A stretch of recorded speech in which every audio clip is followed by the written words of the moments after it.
Full of Life. Chapter 3. The Power of One.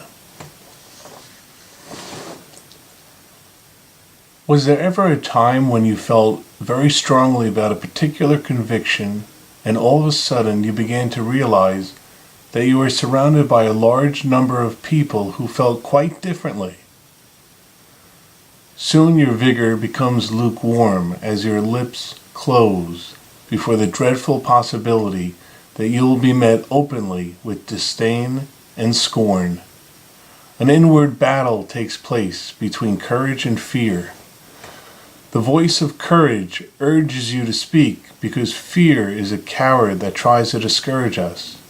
You find yourself restless with being silent as you pray for strength. Deep inside, you know you must speak out, and you must do so with conviction and compassion. One day, a brave 16-year-old girl found herself in this exact situation quite unexpectedly. It happened in school. The topic was abortion. The teacher asked for a show of hands when she asked the class collectively, "Who here is pro-choice?"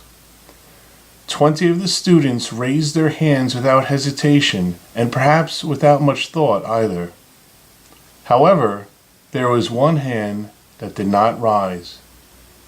When the teacher asked who was anti-abortion, one had solely raised up against the popular tide.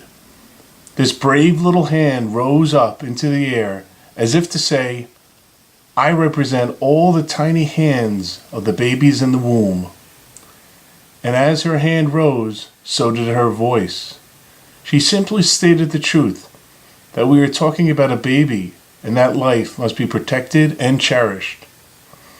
At first, her classmates were not convinced, and it was clear that they were ignorant about what takes place in the womb for 9 months. They simply were unaware of the scientific evidence that has shown us that a baby has a heartbeat at 20 days. This fact and many others the 20 students learned about over the course of the next few weeks. This brave student explained that the little baby in the womb has a right to life just as much as any of us do. In fact, since the baby has no defenses and no voice, we have a moral obligation to defend him or her and to support couples by encouraging them to choose life for their baby. She also made the point that this topic can be discussed as a human rights issue. She wanted to make it clear because individuals that tend to be pro-choice have a habit of attempting to make this a religious issue when, in fact, it can be spoken about on a purely scientific level. The journey that we all make through the womb is fascinating, and if people took the time to discover the miracle of life that is growing within during these 9 months, abortion would not even be a consideration. Did the voice of this brave soul fall on deaf ears? Thankfully, no, and it was evident by the response of her classmates. The 20 students who had declared themselves as being pro-choice received a tutorial on life in the womb from their classmate. Now, 14 out of the 20 classmates have had a change of heart and call themselves pro-lifers. On that very regular school day, a voice did speak, and it spoke on behalf of millions of voiceless babies.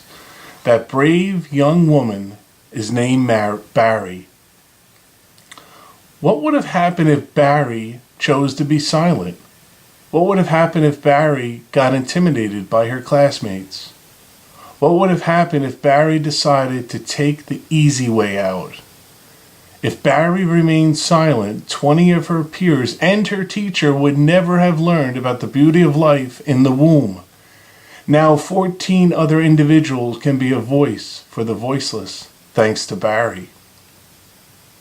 Personally, I have been inspired by Barry, and when her grandmother, Anne, told me this story, I was highly enthused and knew immediately that I needed to write about it. Barry is a brave soul, and we live in times that we are in great need for such souls. By her example, she has showed us that by conviction and compassion, even the most hardened hearts can melt and embrace the truth about life. People hunger for the truth, even when they appear disinterested. As a people of life, we need to speak up. We need to pray for the courage to speak and the grace to do it with love. We never need to feel insecure or unsure about ourselves. This is God's work, and He will supply the words for us. We only need to calmly and patiently be witnesses to the truth about life. The heart of our message is that a life is a gift and a celebration, a great cause for joy. As we defend life, let us do it with great joy and peace. One day, a high school teacher asked a question that would radically change the way her students would think forever. Yet the students were not so much changed by the question, but instead by the answer of one. Special thanks to Barry. Thank you so much for listening, and God bless you.